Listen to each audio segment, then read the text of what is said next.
Der Herbst ist da, also das MOBA-Saison kann wieder los. Ich zeige dir nach dem Intro, was bei mir passiert.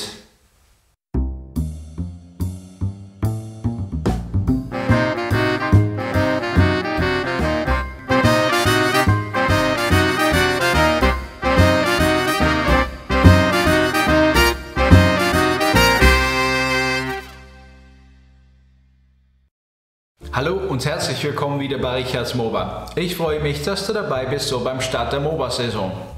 Hier bei mir am Dachboden hat sich doch wieder einiges gemacht, auch so im Sommer. Aber jetzt bei Anfang Herbst machen wir wieder was Neues. Dieses Video besteht aus 3 Teilen. Das erste Teil ist mein Bauupdate, wobei ich zeige, was ich die letzte Woche gemacht habe. Das zweite Teil ist ein Neuzugang und auch ein kleiner Vergleich mit einer anderen Lok, die ich schon habe. Oder habe ich schon erzählt, dass es eine Lok ist? Naja, prima. Also das siehst du dann in Teil 2. Das Video endet mit dann Teil 3, das Fahrvideo, wobei ich dann den Neuzugang und der bestehende Lok dann fahren lasse. Und dann kann ich dir auch zeigen, wie es dann aussieht und kannst du selber entscheiden, ob es was für dich wäre. Naja, ich sage mal, los geht's mit Teil 1. So, Teil 1 der Bauabschnitt wird sein, dass ich weitergehe mit dieser Seite von der Anlage. Wie ihr wisst, habe ich das letzte Mal hier die Trassen verschraubt und naja, Gleisplan und alles ist darauf. Das nächste Teil davon ist dann, dass ich mit diesen kleinen Holzklötzchen, dass ich die gegen die Spante setzen, also verschraube und leime, und dann kommen danach auch wieder aus Pappelsperrholz kommen diese Teile, die habe ich mir schon zurechtgesägt und die kommen dann hier hingegen, sodass dann später alles passt mit der Landschaft. Kannst du hier schon sehen, da ist ein bisschen Raum dazwischen und da werde ich dann mit Alugewebe und Gips binden, wahrscheinlich wird es das dann alles dicht machen. Natürlich wird das noch eine Weile dauern, aber ich werde das mal zuerst dann hier fertigstellen. Und dann danach werde ich weiterbauen mit den Trassen an der anderen Seite. Als erstes verleime ich meine Holzklötzchen gegen die Spanten. Dies mache ich mit ganz normalem Holzleim.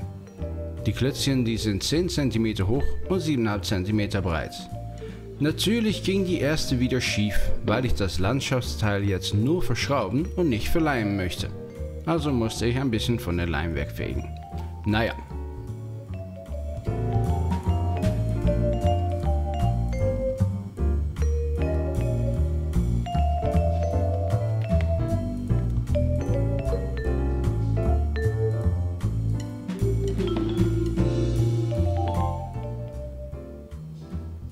Nachdem ich die verleimt habe, schraube ich die mir auch noch fest.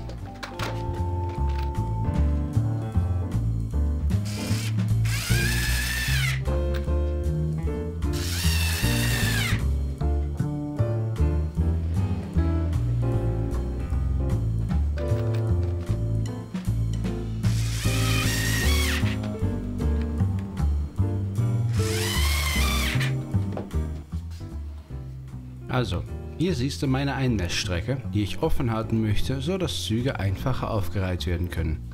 Auch sieht es besser aus. Ich benutze diese Holzklötzchen jedoch für Unterstützung.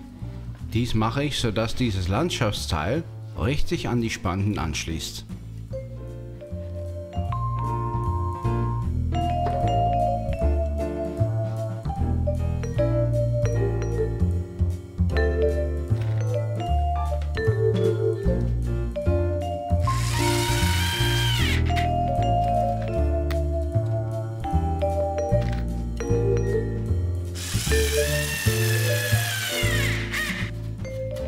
Und so sieht das dann offen aus. An der Oberseite kann ich es zumachen mit Landschaft, aber an der Unterseite bleibt alles sichtbar, wenn ich wieder etwas Neues einmesse. Übrigens mache ich dies auch, um die ganze Konstruktion weiter zu versteifen.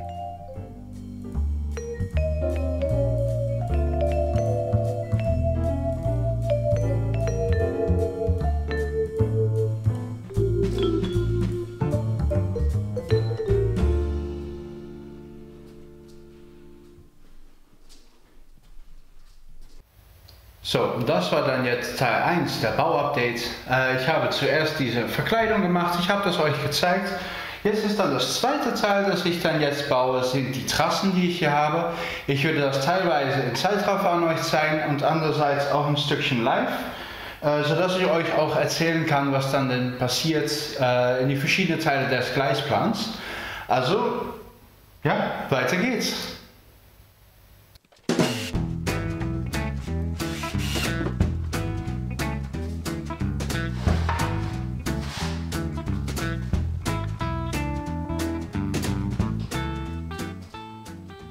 Dieses Trassenteil ist ein bisschen mehr kritisch, weil es in der Ecke liegt.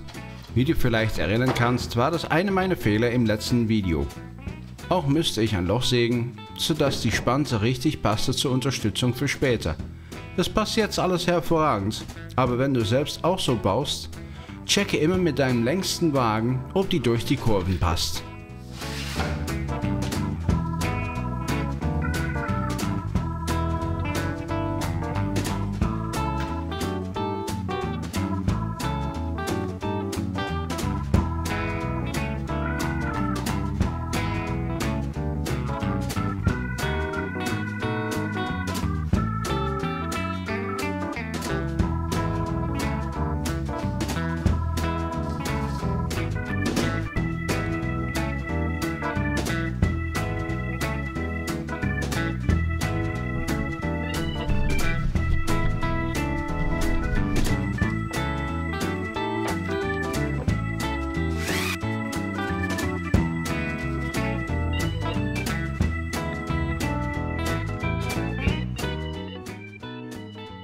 So, bevor ich dann jetzt weitergehe, kannst du sehen, dass ich hier an der Unterseite so einen Strich gemacht habe. Und das hat alles damit zu tun, dass diesen Strich das Ende ist der Trasse. Das Ende der Spante. Also hier kannst du eigentlich sehen, ich muss ein bisschen nach vorne ziehen, sodass die Linie genau gleich liegt mit das Ende der Trasse. Das hat damit zu tun, dass hier vorne genauso wie an der anderen Seite also ein Stück Verkleidung kommt, wie ich das daher gemacht habe. Also wenn ich das dann nochmal dran zeige, kannst du hier sehen, da ist die Anlagenverkleidung und das passt dann alles prima so, aber das kommt hier auch. Und deswegen, weil das hier an der Obenseite darauf bleibt, habe ich hier so einen Strich gesetzt. Also weiter mit Schrauben.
So, die Trassen liegen jetzt alle für die erste sichtbare Ebene.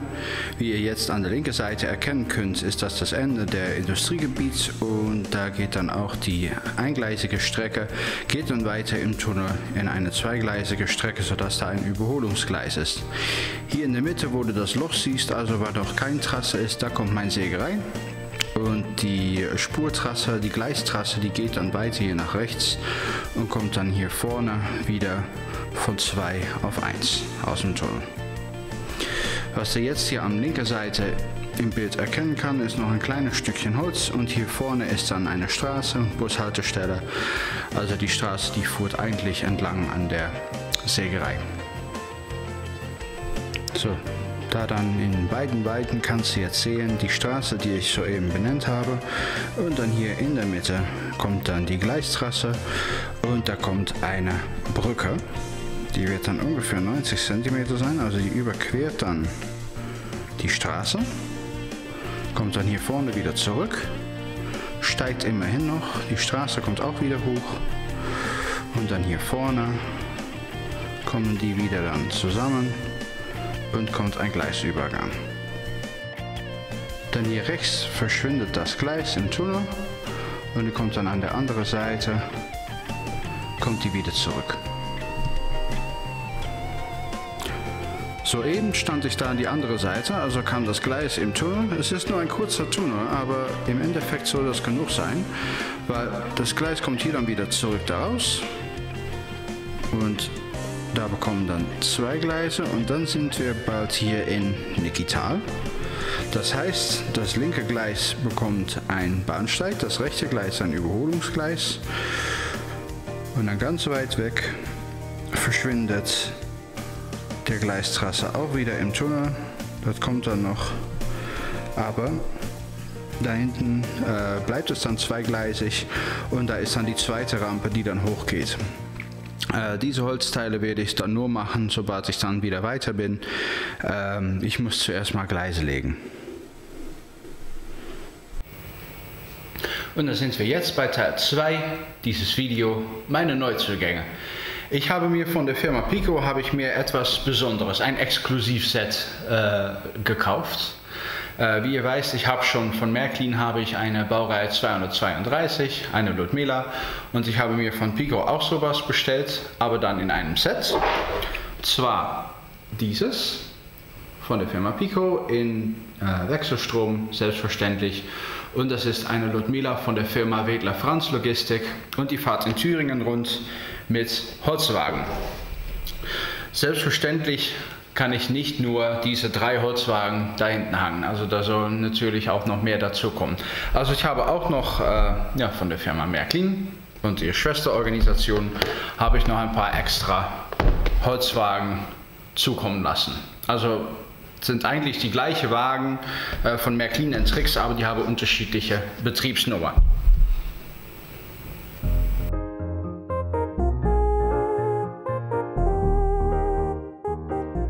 Zuerst einmal Neuzugang, die Ludmilla der WFL von Pico.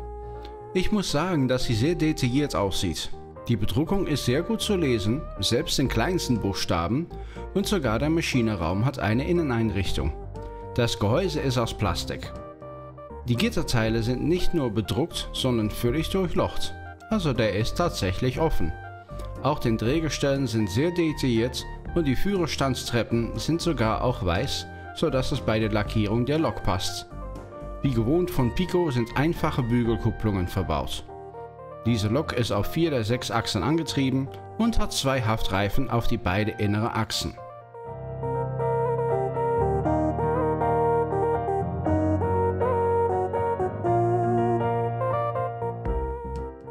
Dann als zweites meine von Märklin gealterte Ludmilla in Verkehrsrotlackierung. Das Dach dieser Lok ist detaillierter als die von Pico und im ganzen Aufbau ist aus Metall. Beide Führerstände sind da, ohne Lokführer, aber der Maschinenraum ist nicht gestaltet bei dieser Lok. Die Maschinenraumfenster sind grau getönt, sodass man Licht von der anderen Seite der Lok sehen kann, aber keine Details erkennen kann. Ich finde die gealterte Farben nicht schlecht, aber das Gehäuse ist auch weniger detailliert als die von Pico. Auch ist die Bedruckung nicht so scharf, aber das kann auch zu tun haben mit dem gealterten Zustand der Lok. Auch diese Lok ist auf 4 Achsen angetrieben und hat 2 Haftreifen auf die beiden inneren Achsen. Vom Gewicht her ist die Märklin Lok 30% schwerer. Die von Pico wiegt 500 Gramm und die von Märklin 653. Beide haben genug Zugkraft. Wenn ich für dich dann die beiden Loks gleichzeitig auf dem Bildschirm zaubere, muss ich sagen, dass die Pico-Lok vom Aussehen her für mich mehr überzeugt. Einfach weil ich sowohl die Wedler Franz Logistik Lackierung geil finde, als auch der Maschinenraum. Aber das ist natürlich alles Geschmackssache. Was hältst du davon?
Die Funktionsliste der McLean-Lok ist gar nicht schlecht und auch der Rauchsatzeffekt ist cool, wenn es funktioniert.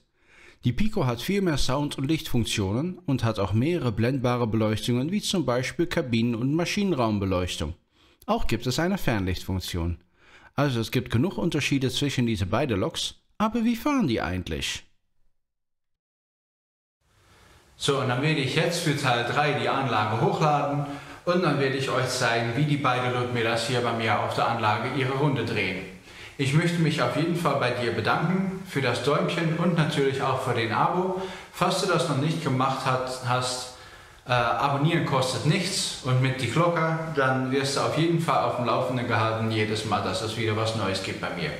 Herzlichen Dank bisher. Wir sehen uns das nächste Mal, wenn es wieder heißt, herzlich willkommen bei Richards MOBA und viel Spaß beim Fahrvideo.